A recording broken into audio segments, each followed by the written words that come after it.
Blast off. All right.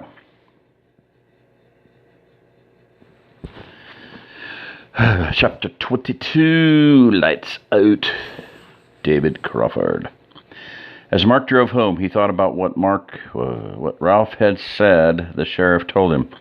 If they were having a lot of shootouts in town like the one he'd just been involved in, then things must be worse than anyone's letting on. San Antonio is really a pretty laid-back city for its size. If it was that bad here, it must be considerably worse in Houston and Dallas. He couldn't even imagine how bad it must be in the cities where martial law had been declared. Combined with the fact he believed the city water board was having trouble delivering pressure to its customers, they were sitting on a real time bomb. If the water went out for good in town, then things would go downhill in a hurry. He looked at his watch. Where had the 5 hours since the shootout gone? As he passed the deputy watching the trucks, he waved. He barely received an acknowledgement. Mark turned into the subdivision, said hello to the guards, who looked at him strangely, and then drove up to his house. It was getting hot. If it wasn't 100 degrees yet, it would be soon. He looked across the street at the men working on the 5-acre lot to prepare it for planting. Most of the brush had already been cut down, and several men were working on some of the larger mesquite trees.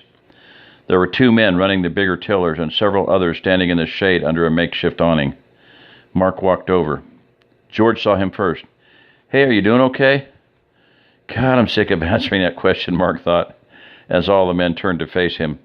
"Yes, I'm fine. How are y'all doing on this first lot?"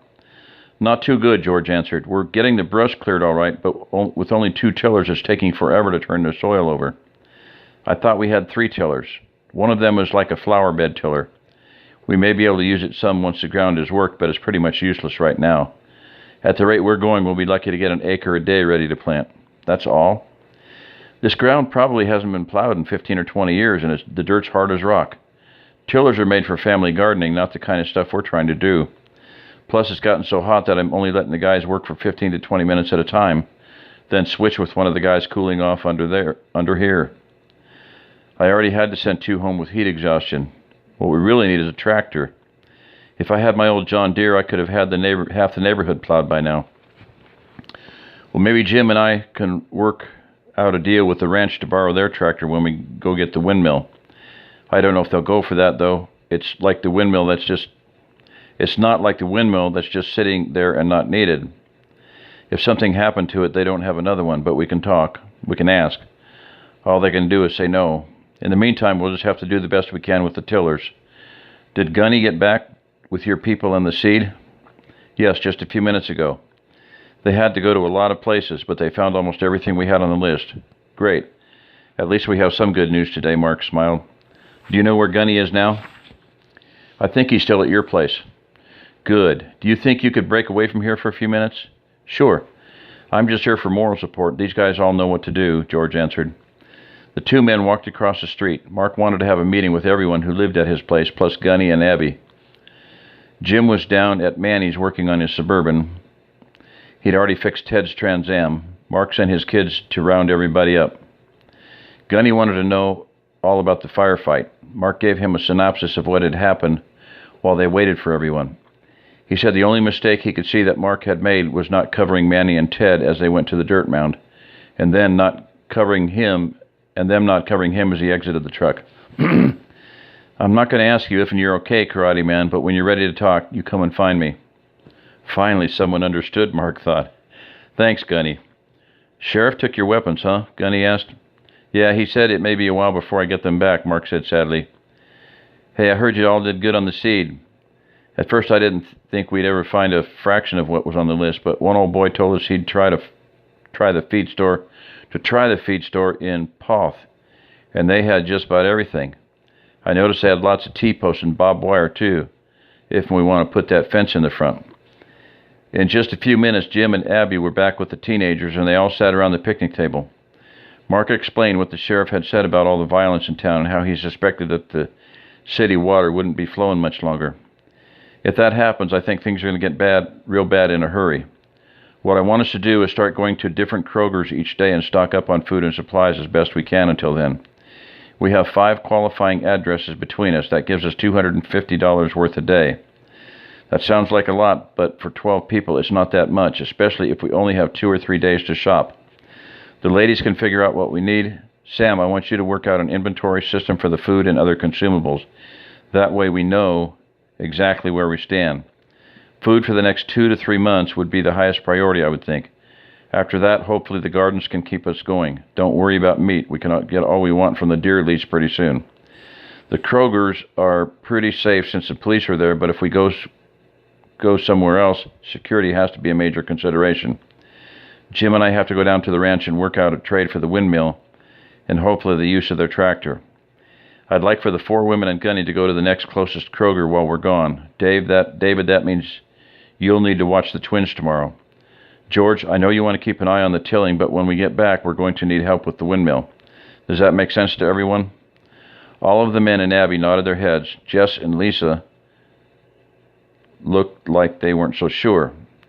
I don't think it's right for us to get food other people can't get, Jess argued.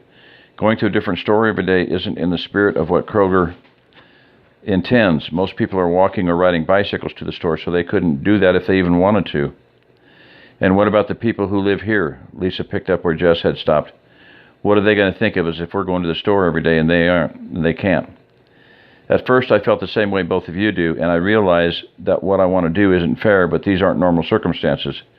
I was in a gunfight today, and 4 men were killed, 1 or 2 of them by me. If you'd told me that this was going to happen 2 weeks ago, I'd have thought you were crazy and probably would have called the men with white coats myself.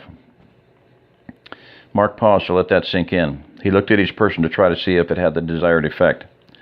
When he looked at Gunny, the old Marine gave him a little nod that told Mark to keep going. Things have changed and will continue to change, and we better change too, or we might not make it. This group right here is my family, some by blood, some by choice, and we have to worry about our family first. Then we can worry about the others. If things go down the crapper in the next few days, we're screwed. We don't have enough food to last until the crops come in. If someone else wasn't going to get their $50 worth of groceries because we bought them, then I wouldn't suggest this, but I haven't seen anyone turned away at the store, have you? Everyone shook his or her head. If we were charging the groceries, I wouldn't want to do it, but we're paying cash. As soon as Manny's truck is fixed, we'll have 6 running vehicles in the neighborhood. That's if you count Gunny's truck and if the Ford isn't too shot up. 4 of those belong to us. I don't think it's wrong for us to use at least one of our vehicles for our own benefit. It was our choice to drive older vehicles and not get caught up in the trap of having to have a new car every couple years. And I don't think we should be punished because we chose to be frugal. If we get to where we have plenty, then we'll stop going and let others use the vehicles we don't need. I don't want to hoard food and supplies. I just want to make sure we can stay safe and healthy. As far as the neighborhood goes, I'd suggest we make at least 1 vehicle available to them each day, and they can take as many people to the store as they can. If it's all right with everyone here, I was going to tell the crowd tonight that we plan to start going to the store more than once a week, offer them one of the trucks, and suggest they do the same. Everyone looked at each other and nodded. Is there anything else we need to know about? Think about, Mark asked. Yes, Jess said. I want Gunny to move into our guest room. He's part of our family now, and it's silly for him to drive back and forth every day. Great idea. What do you say, Gunny? Mark didn't think he would go for it, and that was why he'd never suggested it. Maybe the idea coming from one of the women would make a difference. I appreciate the offer, but I'm going to have to decline, Gunny said as he looked at Abby. You see, me and Abby went to check on the preacher yesterday afternoon, and he's going to marry us after church on Sunday, so I'll be moving into her place. Mark thought the sound of the hammer falling on the empty chamber of his FAL earlier that day was the loudest silence he'd ever heard. It was dwarfed by the hush that followed Gunny's announcement. After what seemed an eternity, Alice broke the quiet. Congratulations to both of you. Thank you, Abby said with a smile. The other women quickly added their felicitations. Abby blushed under all the attention. Jim was the first male to speak. You old dog, you. Gunny gave him a look that said that comment was all that would be tolerated, and the next one would be acknowledged by a visit from Gunny's boot to the speaker's nether regions. The group ate dinner and listened to the radio. There was no significant news from either the president or any place else. Mark thought perhaps, just maybe, the news of their shootout would be reported. When it wasn't, it confirmed to him what the sheriff had said about the government controlling the news. When they got to John's, everyone just wanted to know about the shootout. Mark spent several minutes telling the story, with Manny and Ted filling in some of the details. When Mark was telling the story, he noticed that the crowd was as quiet as church mice, and they all had glassy stares. He thought it might be shock because of what had happened. Once he finished, John asked the two guards to tell a story from their perspective. Scott and Charlie moved to the front, and Scott started. We were just standing up there, bored and chit-chatting as usual, when Charlie saw Mark's truck coming up the road. He asked me if it looked like Mark was going real fast, and I told him, yeah, it did. About then, we noticed the old truck behind them. When Mark passed us, he honked, and we saw the rifle sticking out the back window. We knew something was wrong, but we just kind of stood there in shock. Charlie took over. We must have just watched for the first 15 seconds or so. The big rifle sticking out of the back of Mark's truck was shooting as Mark pulled down into the ditch. Then I saw Mark stick his head out of the driver's window and start shooting his pistol.